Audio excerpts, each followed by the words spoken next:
The easiest way that I've found to describe Matthew's Hope is that Matthew's Hope is a ministry first and foremost, demonstrating the love, hope, grace, and mercy of Jesus Christ in all we do. And we're a facilitator of opportunity for those who choose, and that's a real key word there, choose to move forward towards a life of independence and self-sustainability. You know, I am often asked why I started Matthew's Hope, and I don't know I have one clear defined answer. It really came down to, out of necessity, seeing that nothing else was being done out there, and what was being done out there, in my opinion, was perpetuating homelessness. When I first moved out here, I was living in Oakland, and I was talking to people about the homeless in the area, and everybody said, we don't have any homeless people out here, and my response was, well, we have a hell of a lot of campers then. Going forward from there, really was looking and seeing what's the basic needs, and it really was at the time, if I could help people get socks and underwear, it's like the angels would sing. And unless somebody's been homeless or served in the military, they really don't know what that feels like. And that's kind of just the starting point from there.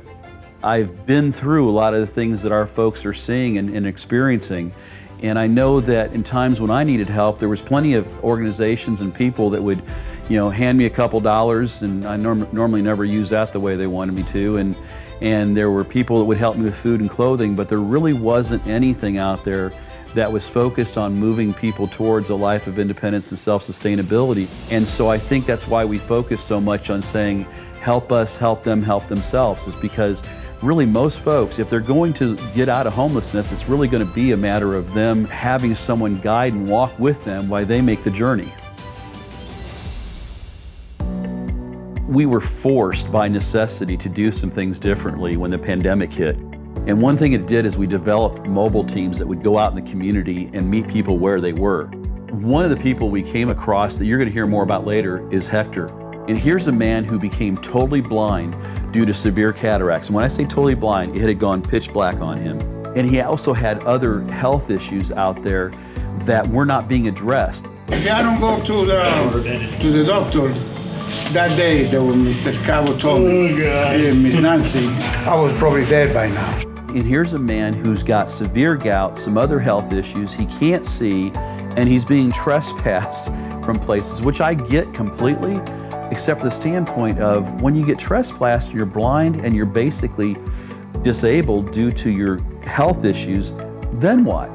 And the beauty of it is that Matthew's Hope was able to take Hector by the hand, walk with him into a place that when you see him today, you wouldn't even realize it's the same guy. My name is Shannon Mickler, and I am from Winter Garden, Florida, born and raised. Another very cool story of hope that y'all need to hear about is one of Shannon. Here's to kind of put in perspective for you is that her last OD, the last time she OD'd, hear what I'm saying to you, the last time she OD'd was December of 2019 from heroin. Fast forward to today, Shannon is clean. You wouldn't even recognize her. She couldn't make eye contact. She didn't really talk. She was skin and bones. I mean, she was death walking. My journey with Matthew's Hope started out as I came to volunteer so that they could get to know me, know my work ethic. I got told one afternoon if I was still interested in housing, and I just remember the outflow of tears that came because I felt like it was a way out of everything I fought to leave behind. I worked the program, I graduated, which is awesome. I've never graduated from anything in my life. Right now at Matthew's Hope, I work outreach days and I also work at Hope Chest. And you look at her now and she's this incredible, fascinating young woman who has now come back together with her children are back in her life. She's been able to go to work. You want to see how powerful this God is of ours? You just take 5 minutes with Shannon and you'll have no doubt that how strong and how powerful God is in all this. Honestly, I can't imagine where I would be today. It wouldn't be anything close to what I've accomplished today. I just needed a new beginning, and Matthew's Hope was it. We needed to come up with some way to allow people to transition out of a lifestyle they've been accustomed to being homeless. And that's where the idea of the transitional housing came up. I literally had a dream, a vision, you can call it whatever you like to, is that we needed to have a cluster of homes. And I literally went out in my car and I started driving Winter Garden, and I literally came across a cluster of homes. We made an offer for the houses of $175,000, and we didn't have $175,000. So we got them to agree to give us a 30-day due diligence if I gave them a $5,000 check that we would lose if we couldn't make this deal come through. And that was for us to try to figure out how do we come up with the money. And so Matthews Hope helpers were developed. People were allowed to purchase, or if you will, almost like a stock, but they basically invested $10,000 with a 4% return, 20-year amortization with a 5-year balloon, because I knew in 5 years we'd have credit.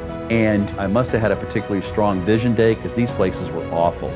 They were absolutely awful. And now they're actually a showcase to the center of Winter Garden and appraised at nearly $1 million this past year, which has helped us reuse some of that money that we developed to launch our medical program and some of the other things that we're doing.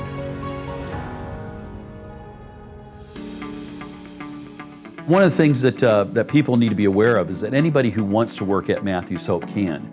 The workshop and the Hope Chest store are one and the same from the standpoint of this, is that we needed an additional outlet to showcase, if you will, that we had these men and women with tremendous skill sets and how we could get them to cross-train each other and then put them in an employment type situation. When you look at the Hope Chest, we have the wood shop and then we have the store. It really is a place that homeless men and women are really doing everything. They're building it, they're selling it, they're designing it. The person that checks you out at the Hope Chest, there's a good possibility they're a homeless man or woman who's either in our program or working their way into our housing program so they can be part of our moving forward. And we pay points rather than dollars, but points are backed by real dollars, and they're controlled in how they can be spent. Like an example, we've had people buy cars, pay child support so they can see their children, buy computers for school. But one case in particular that was more recent is Miguel, who literally was a broken and pretty bitter man. I mean, he was kind of angry and pissy all the time. But what had happened at 55 years old, he would say he couldn't read, and we thought maybe that meant he didn't know how to read, till we discovered that in fact his cataracts were so bad he had become legally blind. I'm a mason by trade. I couldn't see, so I couldn't work. So my vision, I could only see 10 feet in front of me. I had to have my mail read to me and everything. If I had not found Matthews Hope, I don't think I'd be alive, because I had already given up on living already. I had already tried to drink myself to death. They offered me a chance to get into the program. I decided to go to detox, and I've been sober since. And so he started working literally around here and became sober.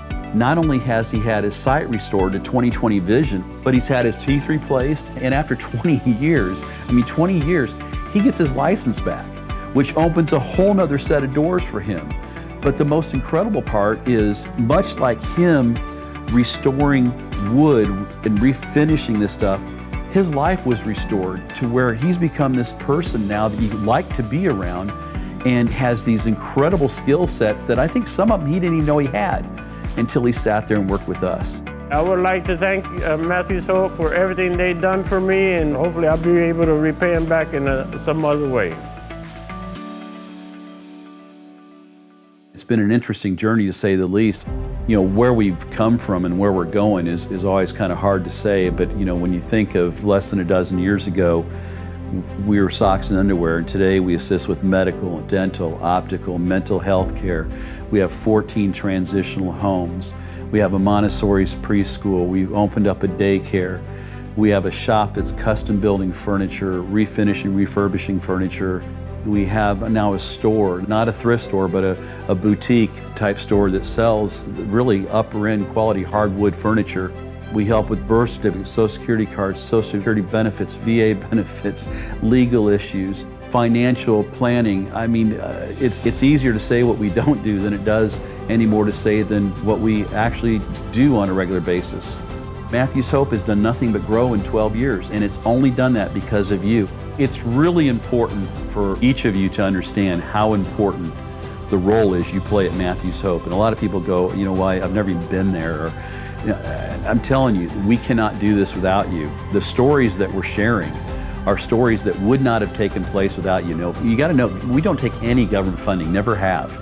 And we're grassroots all the way through. In fact, about 65 to 70% of our money that comes in every year is from people like you and I, just everyday people that have made a commitment to Matthew's Hope to give, many on a regular basis as sustaining donors. Others do a large donation at the end of the year. But you know, my feelings are do what you can, not what you can't. I mean, if you can pen a $10,000 check and God has blessed you that way, by all means do that.